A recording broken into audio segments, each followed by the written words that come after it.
হ্যাঁ, আমি কি কোনো অমুসলিম কোনো ভাইয়ের কাছ থেকে কোনো প্রশ্ন নিতে পারি? ওখানে কোনো অমুসলিম ভাই আছেন? ঠিক আছে ভাই, আপনার প্রশ্নটি করুন। আমি নেলসন ম্যান্ডেলা একজন মেডিকেল এক্সিকিউটিভ হিসেবে কাজ করছি।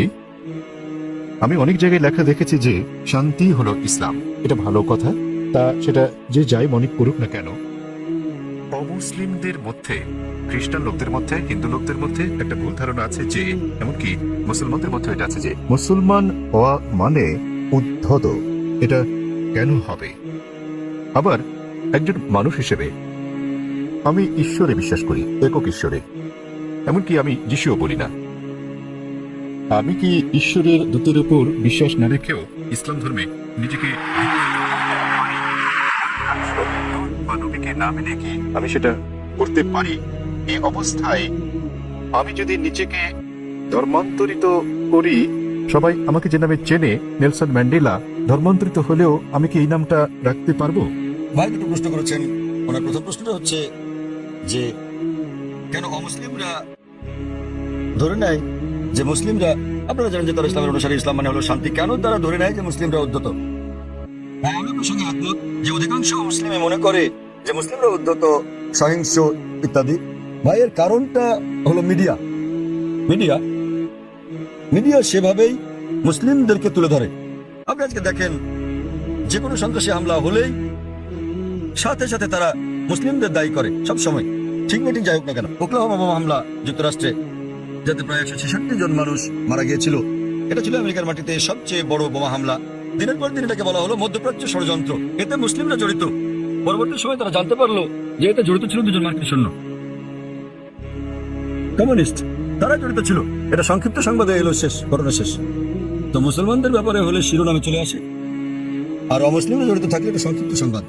যেমন ভারতীয় সংবাদপত্র আপনি দেখবেন যে একজন 50 বছর বয়স্ক আরব, 50 বছরের বয়সের আরব মুসলিম 19 বছরের এক মেয়েকে বিয়ে করছে, দেখবেন যে অনেক বড় সংবাদ শিরোনাম। পরের দিন 50 বছর বয়স্ক অমুসলিম 9 বছরের মেয়েকে ধর্ষণ করেছে, এটা আসে সংক্ষিপ্ত সংবাদ। তো মিডিয়া প্রথম পাতায় তুলে ধরে একজন 50 বছরের মুসলমান 19 বছরের মেয়েকে বিয়ে করছে, আর 50 বছর বয়স্ক অমুসলিম 9 বছরের মেয়েকে ধর্ষণ করছে, ছোট করে আসে। তো এই হচ্ছে আমাদের মিডিয়া। তাই আমি লেকচার দিয়েছি মিডিয়া এবং ইসলাম, যুদ্ধ না শান্তি বিষয়। এটা ছিল এই আলোচনাটা আমি প্রায় 1 বছর আগে দিয়েছিলাম বোম্বেতে, মিডিয়া ও ইসলাম, যুদ্ধ না শান্তি, এবং আরো অনেক জায়গায়। আর মিডিয়া কিভাবে কি করে বিস্তারিত বলেছি। ভাই আপনাকে একটা প্রশ্ন করি, আপনি কি আমাকে উদ্ধত মনে করেন? না। মাশাআল্লাহ। আপনি কি মনে করেন এখানে যারা বসে আছেন তারা সবাই উদ্ধত? কেউ কেউ, সরি, কারো কারো মুখ দেখে মনে হয়। না না ভাই, আপনি দেখেন, আপনি অতীতে দেখুন না, ভাই, তাদের আপনি চেহারা দেখেন, দেখুন। ঈশ্বর কাউকে যে চেহারা দেন তার জন্য কি তাকে দোষী করা যায়? আমি আপনার মুখ দেখতে পাচ্ছি না, এখান থেকে আপনার মুখ দেখতে পাচ্ছি না, আপনি পর্দা আমার মুখ দেখতে পাচ্ছেন, আমি দেখছি না। খোদা না করুক আপনার চেহারা যদি উদ্ধত হয়, আপনাকে দায়ী করা যাবে না? না, তাই কখনো বলবেন না যে চেহারা উদ্ধত। হ্যাঁ, কারণ ব্যবহার যদি আপনাকে খোঁচা মেরে থাকে, এখানে কেউ আপনাকে মেরেছে, আপনাকে কেউ গালাগাল করেছে না, তো ভাই আপনি যদি বলেন চেহারা উদ্ধত, তাহলে আপনাকে আবার ভেবে দেখতে হবে। দেখুন, চেহারা হলো ঈশ্বর প্রদত্ত, তাই কাকে দায়ী করবেন, ঈশ্বরকে না মানুষকে? অথবা নিজেকে দায়ী করতে পারেন যে আপনি মনে করেছেন সে উদ্ধত। আরেকটা ব্যাপার দেখেন ভাই, মনোবিজ্ঞান আছে। মনোবিজ্ঞানে বলা হয় যে, দেখেন আমি একজন মেডিকেল ডাক্তার, মনোবিজ্ঞানে বলা হয়, ধরেন আপনি ভাবছেন যে মিস্টার এ আপনার শত্রু, আপনার মনে হচ্ছে মিস্টার এ আপনার শত্রু, ঠিক আছে, কিন্তু তিনি একজন সাধারণ মানুষ, গড়পড়তা মানুষ। যখনই মিস্টার এ কে দেখছেন, তাকে শত্রু ভাবছেন আপনি, এবং আপনি রেগে যাচ্ছেন, তার দিকে এভাবে তাকাচ্ছেন। তিনি একজন স্বাভাবিক মানুষ, যেহেতু আপনি সেভাবে তাকাচ্ছেন, তিনিও রেগে যাচ্ছেন। তো যখনই তিনি রাখছেন, হ্যাঁ বলছিলাম না, দেখলেন আমার দিকে কিভাবে তাকাচ্ছে, প্রথমে তো আপনি তাকিয়েছেন।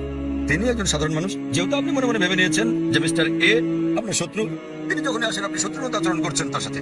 তিনি স্বাভাবিক, কিন্তু আপনি তাকে দেখছেন, তার চলাফেরা দেখছেন, রেগে তাকাচ্ছেন। তিনি ভাবছেন এই লোকের আমার দিকে রেগে তাকাচ্ছে, তাই তিনিও রেগে যাচ্ছেন। তখন আপনি বলছেন দেখেন আমার দিকে কিভাবে তাকাচ্ছে, কিন্তু শুরু করেছে কি আপনি? তো এই মনস্তাত্ত্বিক মিডিয়া মানুষের মনের মধ্যে মাকড়সার জাল তৈরি করে দিয়েছে। মিডিয়ার ফাঁদ হচ্ছে মুসলমানরা উদ্ধত, সন্ত্রাসী, সহিংস, আপনাকে মেরে ফেলবে। আপনি খুব সাবধান হয়ে গেলেন, মানুষের মুখের দিকে তাকাচ্ছেন, হয়তো কেউ সন্ত্রাসীর মতো দেখতে। কারণ যখনই তারা বলছে সন্ত্রাসী, মাথায় টুপি পরিয়ে দিচ্ছে। তো যখনই মাথায় টুপি পরা কাউকে দেখছেন, আপনি ভাবছেন সন্ত্রাসী। তো আসলে এটা হলো মিডিয়া যেভাবে বিষয়টাকে দেখাচ্ছে। তাই টুপির সাথে আমি স্যুট পরি, পশ্চিমা পোশাক এবং ইসলামী পোশাক, আর পাজামা আমার গোড়ালির উপরে, তো আমি এটা মিশ্রণ করি। মিশ্রণ হলো পশ্চিমা সংস্কৃতির, হালাল কিছু আমি নিতে পারি, কিন্তু আমি মাথায় টুপি পরি। তো আসলে এটা হলো মিডিয়া। কিন্তু এমনিতে হ্যাঁ, সমাজে কিছু বিপদগামী লোক থাকতে পারে। আমি বলছি না যে নিজেদের মুসলমান দাবি করা সকল মুসলমানই ভালো লোক, সকল ধার্মিক মুসলমান ভালো, কিন্তু মুসলমান নামধারী সবাই ধার্মিক মুসলমান নাও হতে পারে। ভাই আপনি বলেন তো, ভারতের সবচেয়ে বেশি ভারতীয়কে কারা হত্যা করেছে? কারা? আপনি কি জানেন? না। কাশ্মীর, কাশ্মীর জানেন তো? কাশ্মীর, হ্যাঁ। হ্যাঁ, আপনি কোথায় শুনেছেন? মিডিয়ায়। একদম ঠিক, কাশ্মীর। কিছু হলে কাশ্মীরি মুসলমান জিহাদি, ঠিক তো? ভাই আপনি কি জানেন ভারতের সবচেয়ে বেশি লোকদের কারা হত্যা করেছে? হয়তো কাশ্মীরিরা, তাই তো? না, আপনার কি মনে হয়, আপনি কি মনে করেন হয়তো তারাই? হয়তো, হয়তো, ঠিক আছে। এটা একদম অবাস্তব কথা। আপনি কি জানেন আসলে কতজন লোক হত্যা করা হচ্ছে?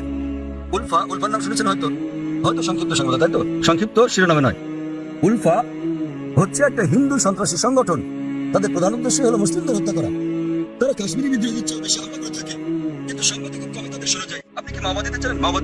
মাওবাদীরা তারা ভারতের ৬৬টি জেলার মধ্যে থেকে পুলিশের ভাষ্য মতে ১৫০টিরও বেশি জেলা দখল করে আছে। তাদের কাছে ভারতের সেনাবাহিনীর চেয়ে আধুনিক অস্ত্র গোলাবারুদ বেশি আছে। তাদের কাছে রকেট লঞ্চারও আছে। আপনি কি জানেন? আধা কিলোমিটার দূর থেকেও তারা পুলিশ ফাঁড়ি ধ্বংস করে দেয়। এগুলো সংবাদে ছোট করে আসে। হ্যাঁ স্যার, তারা ভারতের জন্য কাশ্মীরিদের চেয়েও বড় বিপদ। কাশ্মীরিরা শুধু কাশ্মীরি গোলাগুলি করে। সেটা ঠিক না ঠিক পরে আলোচনা করব। তাদের এই যুদ্ধ ন্যায় কি অন্যায় পরে আলোচনা করতে পারবো। ঠিক না ঠিক, কিন্তু তারা স্থানীয় আর মাওবাদীরা পুরো দেশ কব্জা করছে, এবং সরকার মাওবাদীদের চেয়ে কাশ্মীরিদের নিয়ন্ত্রণ করতে বেশি টাকা খরচ করছে। আমাদের বুঝতে হবে যে এই হচ্ছে মিডিয়া। এটা মূলত মিডিয়াই। সব সমাজে খারাপ জিনিস আছে, মিডিয়া সমাজে দুষ্ট লোকদের খুঁজে বের করে এবং তুলে ধরে এভাবে যে মুসলিম মাত্র এরকম। আমি নিশ্চিত কিছু কিছু লোক মুসলমান হওয়া সত্ত্বেও অপরাধী, যারা হয়তো নিষ্পাপ লোকদের হত্যা করে থাকে, তারা কোরআনের বিরোধী। কিন্তু আরো বেশি অমুসলিম রয়েছে যারা আরো বড় অপরাধী, যারা আরো বেশি ভারতীয়কে হত্যা করছে, কিন্তু মিডিয়া তাদের তুলে ধরছে না। তো আপনার প্রথম প্রশ্নের উত্তরে বলা যায় যে এর জন্য মিডিয়ায় দায়ী। আর তা না হলে আপনি এখানে দাঁড়িয়ে থাকতেন না, ঠিক তো? চিন্তা করেন, আপনি হাজার হাজার লোকের সামনে দাঁড়িয়ে আমাকে প্রশ্ন করছেন। আমি এটা হ্যাঁ, ভাবিনি। সেটাই প্রশ্ন করা। যদি আপনি নিশ্চিত হতেন তাহলে আমাকে প্রশ্ন করতেন না, তাই তো? তো এটাই হচ্ছে প্রমাণ যে যদি আপনি মিডিয়ার কথা শোনেন কিন্তু তাদেরকে পুরোপুরি বিশ্বাস করেন না। তাই আমরা আপনার মতো লোকদের সম্মান করি। নেলসন ম্যান্ডেলা, আর এটা আমাকে দক্ষিণ আফ্রিকার সেই মহান নেতার কথা মনে করিয়ে দেয়, নেলসন ম্যান্ডেলা। এবার আপনার দ্বিতীয় প্রশ্নে আসি। আপনি বলেছেন যে আপনি একজন খ্রিস্টান এবং যীশু খ্রিস্টের উপর বিশ্বাস স্থাপন করেন।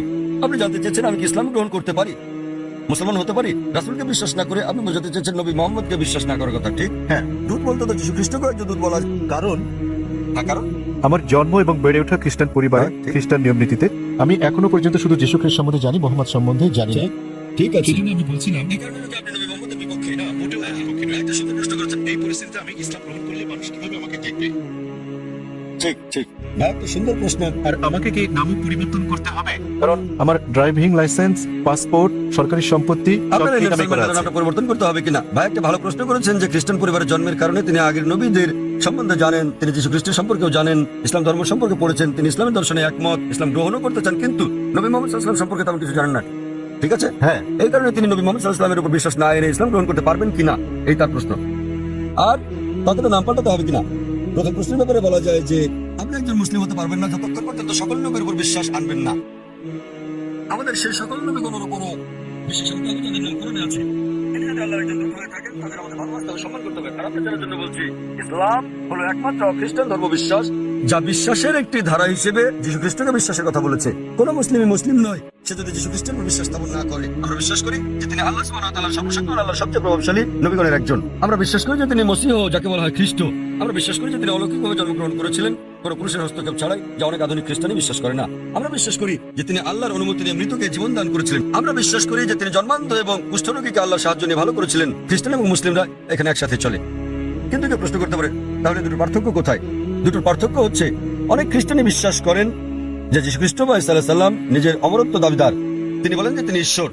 প্রকৃতপক্ষে আপনি যদি বাইবেল পড়েন দেখবেন কোথাও এমন একটাও নিঃশর্ত বক্তব্য নেই সমগ্র বাইবেলে যেখানে যীশু খ্রিস্ট সাল্লাল্লাহু আলাইহি সাল্লাম নিজে বলেছেন যে আমি ঈশ্বর অথবা তোমরা আমার উপাসনা করো। আমি আবারও বলছি, যদি পড়েন বাইবেল সেখানে একটিও নিঃশর্ত বক্তব্য নেই, একটিও দ্ব্যর্থহীন বাক্য পাবেন না সমগ্র বাইবেলে যেখানে যীশু খ্রিস্ট সাল্লাল্লাহু আলাইহি সাল্লাম নিজে বলেছেন যে আমি ঈশ্বর অথবা তোমরা আমার উপাসনা করো। এমনকি বাইবেলে দেখবেন যীশু খ্রিস্ট সাল্লাল্লাহু আলাইহি সাল্লাম নিজে বলেছেন, এর উল্লেখ আছে গসপেল অফ জন অধ্যায় নম্বর 14 অনুচ্ছেদ নম্বর 28। যীশু খ্রিস্ট নিজে বলেছেন আমার পিতা আমার চেয়ে মহান। গসপেল অফ জন অধ্যায় নম্বর 10 অনুচ্ছেদ নম্বর 29 আমার পিতা সবার চেয়ে মহান। গসপেল অফ ম্যাথিউ অধ্যায় নম্বর 12 অনুচ্ছেদ নম্বর 28 আমি ঈশ্বরের শক্তি দিয়ে শয়তানকে পরাভূত করি। গসপেল অফ লুক অধ্যায় নম্বর 11 অনুচ্ছেদ নম্বর 20 আমি ঈশ্বরের আঙ্গুলের ইশারায় শয়তানকে পরাভূত করি। গসপেল অফ জন অধ্যায় নম্বর 5 অনুচ্ছেদ নম্বর 30 আমি নিজে থেকে কিছুই করতে পারি না, আমি যেমন শুনি তেমন বিচার করি, আর আমার বিচার ন্যায্য, কারণ আমি নিজের ইচ্ছায় চলি না, আমার পিতার ইচ্ছায় চলি। যে বলবে আমি সর্বশক্তিমান আল্লাহর ইচ্ছার অনুসারে নিজের ইচ্ছার নয়, সে একজন মুসলিম। যীশু খ্রিস্ট সাল্লাল্লাহু আলাইহি সাল্লাম ছিলেন একজন মুসলিম। তিনি কখনোই দেবত্ব দাবি করেননি, তিনি কখনোই বলেননি যে তিনি ঈশ্বর। আর আপনি যদি বাইবেল পড়েন সেখানে বুক অফ অ্যাক্টসে আছে অধ্যায় নম্বর 2 অনুচ্ছেদ নম্বর 22 যে হে ইসরায়েলের লোকেরা এই নাজারেথের যিশুর কথা শোনো, তোমাদের মধ্যে হতে ঈশ্বর কর্তৃক মনোনীত ব্যক্তি যিনি অলৌকিক অবিশ্বাস্য কাজ করেন ঈশ্বরের মাধ্যমে, আর তোমরা তার সাক্ষী। ঈশ্বর কর্তৃক মনোনীত এক ব্যক্তি তোমাদের মধ্যে আছেন যিনি অলৌকিক অবিশ্বাস্য কাজ করেন ঈশ্বরের মাধ্যমে, তোমরা তার সাক্ষী। আর যখন যীশু খ্রিস্ট সাল্লাল্লাহু জিজ্ঞেস করা হলো আপনার প্রথম নির্দেশ কি, তিনি উত্তর করে সেই কথাটাই বললেন যেমন সাল্লাল্লাহু বলেছেন বুক অফ ডিউটোনমি অধ্যায় 4:4। যীশু খ্রিস্ট সাল্লাল্লাহু সেই কথাটাই বলেন গসপেল অফ মার্ক অধ্যায় 12:29। তিনি বলেন, שמע ইসরাঈল היינו אבני אחד। শোনো হে ইসরায়েলবাসী, ঈশ্বর আমাদের ঈশ্বর হলেন একজন ঈশ্বর। তো আপনি যদি মুসলমান হন, মুসলমান হতে গেলে আপনাকে সকল নবীর উপর বিশ্বাস আনতে হবে। সে আদম থেকে শুরু করে নূহ, ইব্রাহিম, ইসহাক, মুসা, যিশু এবং নবী মুহাম্মদ সাল্লাল্লাহু আলাইহি ওয়াসাল্লামের উপর। তো এখন নবী মুহাম্মদ সাল্লাল্লাহু আলাইহি ওয়াসাল্লামের ব্যাপারে আপনার প্রশ্নে আসি। আপনি হয়তো তার সম্পর্কে বিস্তারিত জানেন না, আপনি হয়তো তার জীবনের সম্বন্ধে জানেন না, কিন্তু আপনাকে তার উপর বিশ্বাস আনতে হবে। আর আপনি যদি খাঁটি খ্রিস্টান হয়ে থাকেন, যিশু খ্রিস্ট সাল্লাল্লাহু আলাইহি ওয়াসাল্লাম ভবিষ্যৎবাণী করেন নবী মুহাম্মদ সাল্লাল্লাহু আলাইহি ওয়াসাল্লামের ব্যাপারে। নবী মুহাম্মদ সাল্লাল্লাহু আলাইহি ওয়াসাল্লামের ব্যাপারে ভবিষ্যৎবাণী করা হয়েছে ওল্ড টেস্টামেন্টে, এমনকি নিউ টেস্টামেন্টেও ভবিষ্যৎবাণী করা হয়েছে। বুক অফ ডিউটোনমিতে অধ্যায় 18:18, বুক অফ ডিউটোনমি অধ্যায় 18:19, বুক অফ আয়াজায়া অধ্যায় 29:12, সন অফ সলোমন অধ্যায় 5:16, এমনকি নিউ টেস্টামেন্টেও তার কথা বলা হয়েছে। যীশু খ্রিস্ট সাল্লাল্লাহু আলাইহি ওয়াসাল্লাম বলেছেন নবী মুহাম্মদ সাল্লাল্লাহু আলাইহি ওয়াসাল্লামের আগমনের ব্যাপারে। গসপেল অফ জন অধ্যায় 14:16, গসপেল অফ জন অধ্যায় 15:26, গসপেল অফ জন অধ্যায় 16:7 এবং গসপেল অফ জন অধ্যায় 16:12 থেকে 14। আপনার বোঝার জন্য আমি শুধু শেষের অনুচ্ছেদটা বলবো। সবার শেষে যেটা বললাম, যীশু খ্রিস্ট সাল্লাল্লাহু আলাইহি ওয়াসাল্লাম বলেন গসপেল অফ জন অধ্যায় নম্বর 16:12 থেকে 14 যে তোমাদেরকে আমার অনেক কিছুই বলার আছে, কিন্তু তোমরা এখন তা গ্রহণ করতে পারবে না। যখন সত্যের আত্মা আসবেন তিনি তোমাদের সত্যের পথে পরিচালিত করবেন। তিনি নিজ থেকে কিছু বলবেন না, তিনি যা শুনবেন তাই বলবেন, তিনি আমাকে মহিমান্বিত করবেন। তো এখানে যীশু খ্রিস্ট সাল্লাল্লাহু আলাইহি ওয়াসাল্লাম বলছেন নবী মুহাম্মদ সাল্লাল্লাহু আলাইহি ওয়াসাল্লামের ব্যাপারে। তিনি বলছেন তোমাদেরকে আমার অনেক কিছুই বলার আছে, অর্থাৎ যীশু খ্রিস্ট মানুষদের অনেক কথা বলতে চেয়েছিলেন, কিন্তু তিনি বলেন তোমরা এখন তা বুঝতে পারবে না। যখন সত্যের প্রতিরূপ আসবেন তিনি তোমাদের সত্যের পথে চালিত করবেন। এখন অনেকে বলতে পারেন এই প্রতিরূপ হচ্ছে পবিত্র আত্মা। তারা বুঝতে অক্ষম যে প্রতিরূপ কোন পবিত্র আত্মার কথা বোঝায় না। কেন? কয়েকটা অনুচ্ছেদ আগে গসপেল অফ জনের অধ্যায় নম্বর 16:7 যীশু খ্রিস্ট সাল্লাল্লাহু আলাইহি ওয়াসাল্লাম বলছেন যে তোমাদের ভালোর জন্য আমাকে যেতে হচ্ছে, কেননা আমি না গেলে সত্যের প্রতিরূপ আসবেন না। সুতরাং আমি যদি যাই আমার প্রস্থানেই তার আগমন নিশ্চিত। সেই প্রতিরূপ এবং শান্তি আসবে যদি যীশু খ্রিস্ট সাল্লাল্লাহু আলাইহি ওয়াসাল্লাম বিদায় নেন। যীশু খ্রিস্ট এই পৃথিবীতে আসার অনেক আগে থেকে এই প্রতিরূপ এখানে ছিলেন। তিনি এখানে ছিলেন যখন যীশু খ্রিস্ট জন্মগ্রহণ করেন, তিনি তখনও ছিলেন যখন তাকে দীক্ষা দেওয়া হয়। তো এই প্রতিরূপ এবং শান্তি হেতু কোনো পবিত্র আত্মাকে বোঝায় না, এটা সর্বশেষ এবং চূড়ান্ত নবী মুহাম্মদ সাল্লাল্লাহু আলাইহি ওয়াসাল্লামের কথা বোঝায়। কারণ ভবিষ্যৎবাণী বলছে তিনি যাই শুনবেন তিনি বহন করবেন। আর আমরা জানি যে নবী মুহাম্মদ সাল্লাল্লাহু আলাইহি ওয়াসাল্লাম সর্বশক্তিমান আল্লাহর কাছ থেকে দৈববাণী পেয়েছিলেন এবং তিনি তা প্রচার করেছিলেন। আর নবী মুহাম্মদ সাল্লাল্লাহু আলাইহি ওয়াসাল্লাম এই পৃথিবীতে একমাত্র ধর্মদূত যিনি যীশু খ্রিস্টকে মহিমান্বিত করেছেন। আর কোন ধর্ম বিশ্বাস নেই যা যীশু খ্রিস্টকে বিশ্বাস করার ব্যাপারে কথা বলে অনুচ্ছেদ তৈরি করে। এই মহিমান্বিত কোরআন নবী মুহাম্মদ সাল্লাল্লাহু আলাইহি ওয়াসাল্লামের বাণীর কারণে তিনি যে নবীবাণী ধারণ করেছেন সে কারণে 150 কোটিরও বেশি মানুষ আজ যীশু খ্রিস্টকে ঈশ্বরের দূত হিসেবে বিশ্বাস করে থাকে। যদি নবী মুহাম্মদ সাল্লাল্লাহু আলাইহি ওয়াসাল্লাম সেটা না বলতেন, যদি এই কিতাবে তার কথা প্রকাশিত না হতো, তাহলে আমরা বিশ্বাস করতাম না যে যীশু খ্রিস্ট ঈশ্বরের দূত। যেহেতু নবী মুহাম্মদ সাল্লাল্লাহু আলাইহি ওয়াসাল্লাম বলেছেন, আমরা সকল মুসলমান সন্দেহাতীতভাবে বিশ্বাস করি যে যীশু খ্রিস্ট সাল্লাল্লাহু আলাইহি ওয়াসাল্লাম আল্লাহর সবচেয়ে প্রভাবশালী নবীদের মধ্যে একজন। একইভাবে আপনি যদি খ্রিস্টান হন আর আপনার ধর্মগ্রন্থ পড়েন, নবী যীশু খ্রিস্ট সাল্লাল্লাহু আলাইহি ওয়াসাল্লাম ভবিষ্যৎবাণী করে গেছেন সর্বশেষ ও চূড়ান্ত নবী মুহাম্মদ সাল্লাল্লাহু আলাইহি ওয়াসাল্লামের আগমনের ব্যাপারে। এখন যেহেতু আমি তুলনামূলক ধর্ম নিয়ে পড়ি, আমি হয়তো যীশু খ্রিস্ট সম্পর্কে অনেক কিছু জানি, কিন্তু অধিকাংশ মুসলমানই আপনি যদি জিজ্ঞেস করেন যিশুকে ছিলেন তিনি একজন নবী, কিন্তু আপনি বিস্তারিত জিজ্ঞেস করলে তারা নাও জানতে পারে। তারা বিশ্বাস করে যে তিনি নবী। আমি তুলনামূলক ধর্মতত্ত্ব বাইবেল এগুলো পড়ার পরে হয়তো অন্য মুসলমানদের চেয়ে অনেক বেশি জানি, কিন্তু সকল মুসলমানকে বিশ্বাস করতে হবে যে তিনি একজন নবী। একইভাবে একজন মুসলমান হওয়ার জন্য আপনাকে অন্তত এটা মেনে নিতে হবে যে নবী মুহাম্মদ সাল্লাল্লাহু আলাইহি ওয়াসাল্লাম নবী মুহাম্মদ আল্লাহর দূত। যদি না মানেন তাহলে হতে পারবেন না, কারণ তিনি সর্বশেষ ও চূড়ান্ত নবী। আপনি হয়তো তার সম্বন্ধে বিস্তারিত জানেন না, কিন্তু আপনাকে বিশ্বাস করতে হবে তিনি একজন নবী। এবার আপনার শেষ প্রশ্নে আসি যে যদি আপনি ইসলাম গ্রহণ করেন আপনাকে নাম পরিবর্তন করতে হবে কিনা। যদি আপনার নামের সাথে শিরক জড়িত থাকে, অর্থাৎ আল্লাহর সাথে অন্য কাউকে শরীক করা, তখনই আপনার নাম পরিবর্তন করাটা আবশ্যক হবে। আর না হলে আপনার নাম পরিবর্তন করাটা আবশ্যক নয়, এটা ঐচ্ছিক। আপনি চাইলে এটা করতে পারেন, না চাইলে দরকার নেই। তবু মুসলমান হতে গেলে নাম পরিবর্তন করাটা জরুরি নয়। আপনার বিশ্বাস পরিবর্তন করতে হবে। বিশ্বাস পরিবর্তন মানে বিশ্বাস করা যে ঈশ্বর একজনই যাকে উপাসনা করা যায়, আর নবী মুহাম্মদ আল্লাহর দূত এবং অন্যান্য সকল নবী আদম আলাইহিস সালাম থেকে শুরু করে নূহ, ইব্রাহিম, মুসা, যিশু এবং সকল নবীদের সাথে নবী মুহাম্মদ সাল্লাল্লাহু আলাইহি সাল্লামের উপরও বিশ্বাস আনা। কেউ যদি বলে যে আমি মুসলমান হতে চাই কিন্তু আমি যীশু খ্রিস্টকে ঈশ্বরের দূত বলে মানি না, একজন মুসলমানের বিশ্বাস করতেই হবে। সে যদি না জেনে থাকে, যে মুহূর্তে আমি তাকে কোরআন দেখাবো কোরআন বলছে, সে বিশ্বাস করা শুরু করবে। সে বিশ্বাস করবে যে যীশু খ্রিস্ট আল্লাহর একজন দূত। একইভাবে একজন মুসলমানের জন্য সকল নবীদের উপর বিশ্বাস আনা উচিত। নবী মুহাম্মদ সাল্লাল্লাহু আলাইহি সাল্লাম ছাড়া আদম থেকে মুহাম্মদ সাল্লাল্লাহু আলাইহি সাল্লাম পর্যন্ত যারা যারা এসেছিলেন কিন্তু নাম পরিবর্তন করাটা আবশ্যিক নয়। আপনি বলছেন আপনার ড্রাইভিং লাইসেন্সে নেলসন ম্যান্ডেলা নাম আছে, আপনার পাসপোর্ট, আপনাকে পাল্টাতে হবে না, ড্রাইভিং লাইসেন্স বদলাতে হবে না, লোক আপনাকে নেলসন বলে ডাকতে পারে, কোনো সমস্যা নেই।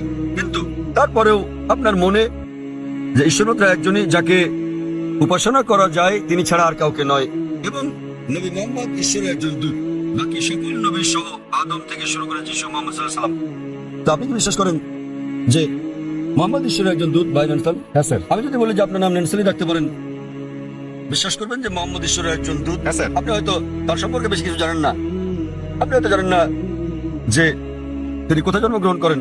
যদি জানেন তো ভালো, কিন্তু এটা বাধ্যতামূলক নয়। তখন বিশ্বাস করেন যে নবী মুহাম্মদ সাল্লাল্লাহু আলাইহি ওয়াসাল্লাম ঈশ্বরের দূত? হ্যাঁ স্যার। আপনি বিশ্বাস করেন? হ্যাঁ। আপনি হয়তো বিস্তারিত জানেন না, তা বিশ্বাস করেন? হ্যাঁ। আপনি বিশ্বাস করেন যে ঈশ্বর একজন? হ্যাঁ। আপনি কি মানেন যে যীশু খ্রিস্ট ঈশ্বর নন? যিশু ঈশ্বর নন, যিশু ঈশ্বরের একজন দূত। খুব ভালো, মাশাআল্লাহ। তো আপনি কি শাহাদাত করতে চান? হ্যাঁ আচ্ছা, আমি আরবিতে বলবো, আপনি সাথে সাথে বলবেন। আপনি কি মানেন যে ঈশ্বর একজন? হ্যাঁ। আপনি কি মানেন যে নবী মুহাম্মদ সাল্লাল্লাহু আলাইহি ওয়াসাল্লাম ঈশ্বরের একজন দূত? আপনি কি মানেন যে যীশু খ্রিস্ট ঈশ্বরের একজন দূত? হ্যাঁ। কেউ কি আপনাকে জোর করছে গ্রহণ করতে ইসলাম? না। কেউ আপনার উপর চাপ প্রয়োগ করছে? না। কোনো অর্থনৈতিক চাপ, টাকা? না, টাকার কোনো ব্যাপার নেই। তা আপনি মন থেকে বলছেন, আপনি নিজের ইচ্ছাতে? কোনো চাপ নেই আপনার উপর। বেশ, আমি আরবিতে বলবো, আপনি সাথে সাথে বলবেন। আশহাদু আশহাদু আল্লাহ আল্লাহ ইলাহা ইলাহা ইল্লাল্লাহ ইল্লাল্লাহ ওয়া আশহাদু ওয়া আশহাদু আন্না আন্না মুহাম্মাদান মুহাম্মাদান আবদুহু আবদুহু ওয়া রাসূলুহু। ওয়া রাসূলুহু। আমি সাক্ষ্য দিচ্ছি, আমি সাক্ষ্য দিচ্ছি আমি সাক্ষ্য দিচ্ছি যে যে কোনো উপাস্য নেই কোনো উপাস্য নেই আল্লাহ ছাড়া, আল্লাহ ছাড়া, এবং এবং নবী মুহাম্মদ নবী মুহাম্মদ হলেন হলেন আল্লাহর দূত আল্লাহর দূত এবং আল্লাহর বান্দা। এবং আল্লাহর বান্দা। মাশাআল্লাহ। ভাই, আপনি এখন মুসলিম এবং আপনি আল্লাহর কাছে প্রার্থনা করেন যেন তিনি আপনাকে হিদায়াত দেন এবং ইনশাআল্লাহ জান্নাতে জায়গা দেন। এই জীবনের পরকালের জন্য পরীক্ষা, তিনি আপনাকে ইনশাআল্লাহ জান্নাতে নিয়ে যাবেন। এবং আমি অন্যান্য ভাইদের প্রতি বলবো যে যখনই কেউ গ্রহণ করবেন ইসলাম, আপনারা বিষয়টার প্রতি খেয়াল রাখবেন এবং আন্তরিকভাবে সহযোগিতা করবেন, আরো সহনশীল হবেন। কারণ আমাদের দিনে একজন নতুন মানুষ আসছেন, তাকে আপনার সামর্থ্য অনুযায়ী সাহায্য সহযোগিতা করুন। এবং ইনশাআল্লাহ আমি দোয়া করছি আপনি আপনার নাম নেলসনই রাখতে পারেন, আপনাকে নাম বদলাতে হবে না, এটা আসলে আবশ্যিক নয়। আপনাকে নাম বদলাতে হবে না, আপনার নাম নেলসনই রাখতে পারেন এবং একই সাথে একজন ধার্মিক মুসলিম হতে পারবেন। কোরআন বুঝে পড়ার চেষ্টা করবেন এবং যতটুকু নির্দেশনা আপনি পাবেন ইনশাআল্লাহ তা প্রয়োগ করেন। এবং আমি আপনাকে অনুরোধ করছি আমার জন্য দোয়া করবেন। ধন্যবাদ স্যার।